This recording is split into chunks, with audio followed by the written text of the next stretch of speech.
Do not move, okay? Uh-uh. Do you feel that against your neck? That's right. It's a knife. If you struggle or make any noise, then you know what happens. Yes, you've received a bit of training for this, haven't you?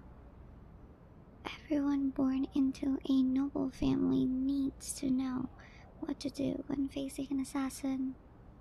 Although, in the end, the advice they give is a bit silly, isn't it? If the assassin speaks to you, stay calm and don't give them a reason to kill you sooner than they want to. The idea is basically just to stay alive longer and hope for a miracle. But I suppose miracles do happen on occasion. So I would recommend you keep your training and stay quiet for now, okay? I am going to do something I've never done for any of my targets. I'm going to take off this mask and show you my face. Shh. Don't forget the knife. Good. But I'm flattered you recognize me. As a potential heir to your house, I know you had to memorize names and faces of members of rival house, but I'm rather a minor member of the Blancmont family. Even though my family and yours are bitter enemies, I think most members of your family wouldn't have bothered to remember me. You seem a bit confused. It's very simple. I'm the Blancmont's personal assassin. I've been officially adopted into the family as a cover. As you might have guessed, I was sent here to kill you. Technically, you're not next in line to take over the family, but your brother is. Well, let's just be honest, he's incompetent. You, on the other hand, could actually be a threat to the Blancmonts if you are chosen to lead your house instead. I'm sure you're wondering why I'm even telling you all this. If I wanted to kill you, it would be easier to have never woken you up. But that's the thing, I don't want to. When I was assigned to kill you, I did a little spying to understand who you are, what your weaknesses were. Oh hush, I kill people for money. Spying on you isn't the thing to get upset about here. Anyway, as I watched you, I found myself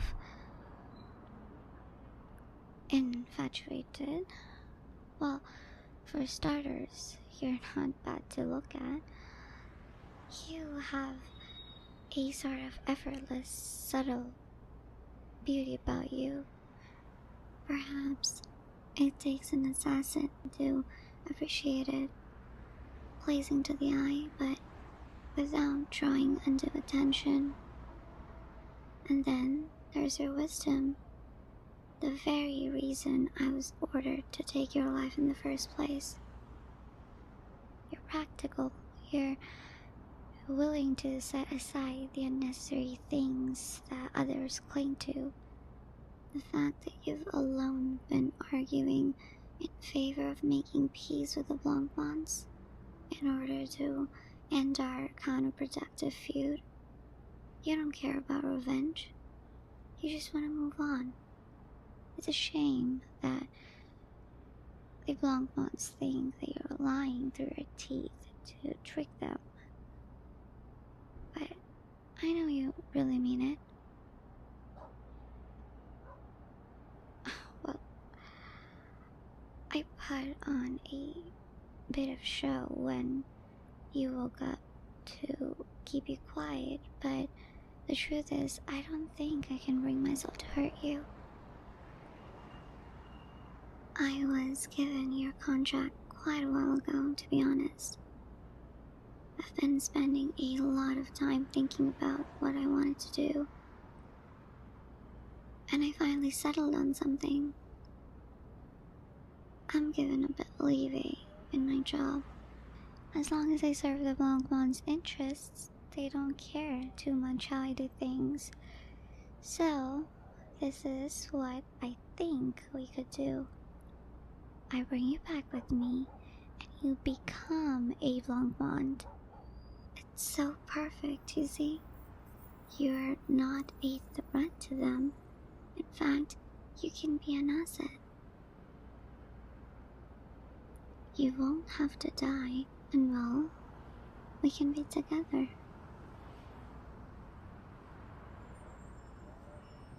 Well, sure, technically, we'd be related if you were adopted into the Blancmans.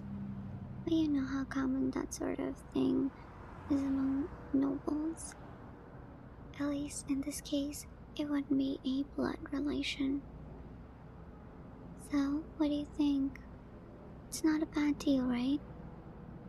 You get to live, I get a chance at you, and the Blancmans' bitter rivals lose power. Everybody wins.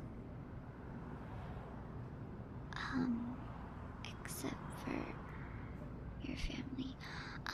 Yes, I suppose that is true. Look, I don't like where this is going. Well, and here I was praising your pragmatism. You wouldn't really be abandoning your family, though. You would just be, well, okay, you would be abandoning them, but if I kill you, they lose you anyway. So, wow. So you're not going to budge on this. You insist that you'd rather die than join our... Either you're more emotional than I thought, or much, much smarter. Even if you refuse me, I can't bring myself to end you. I suppose in that way, I'm a bit emotional too. So, you should really consider what I'm offering. We're wealthier, we have better connections, and as you know now, we have a skilled assassin to deal with any dangerous threats. Do you really want to be stuck where you are? If you do inherit the family, you'll be inheriting a dwindling empire. It would be such a waste of your talents. You'll die poor and destitute after spending your life stressing and fretting over your situation. Who would choose that?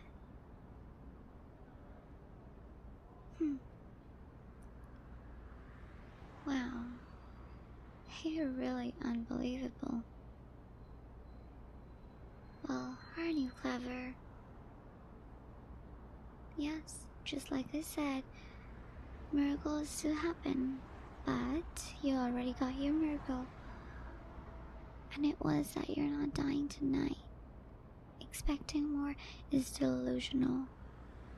And even if that doesn't happen, think of what you're giving up.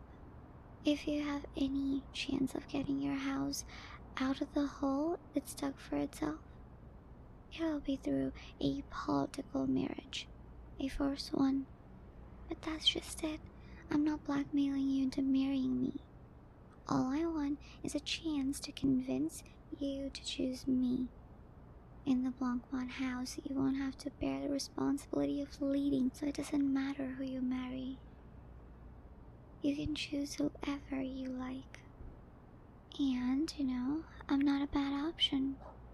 I'm wealthy, intelligent, and I feel like we could really understand each other in a way that others don't. This is the only way you'd get a chance like that. Well, I do suppose, technically, I could join your house instead, but that's... I don't... Okay. I don't want you to take this in the wrong way, but it's not as though I'm willing to drop my entire life for you. I am interested in you, and I'm taking quite a risk by ignoring my orders, but I am genuinely loyal to the Blancmont family. Even if it's technically only a cover, I am a part of the family, and I am grateful to them, but we've only just met. I see your point. If I won't drop everything for you, then I can't ask you to drop everything for me.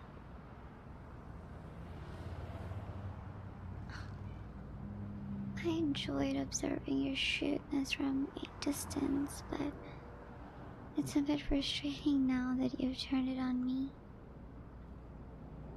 Well, I suppose you've given me something to think about. You're more determined than my observation suggested. I just realized that I didn't accomplish even one of the goals I came in here with. This is going to complicate things. Still, the fact that you can turn me away with nothing more than words intrigues me. I might be even more interested in you now than I was before. I expected to leave here with you or with your head. I didn't consider what would happen if you remained alive and at home. Well, I would recommend you that you don't tell anyone that we spoke. Even if I can't bring myself to kill you, I don't have such reservations about anybody else. Don't test me on this, or they'll be the ones to pay the price. We'll speak again some other time. You might not have gotten the best impression of me today, but I'll try to show you a better side of me next time. And keep this in mind. At some point, I need you to stop being a potential threat to the Blancmonts. I can't kill you, but unless we find another way, I might eventually have to resort to kidnapping. I would suggest you help me find any other solution as soon as possible. But for now, I'm taking my leave. So, good night. I hope you managed to get some sleep.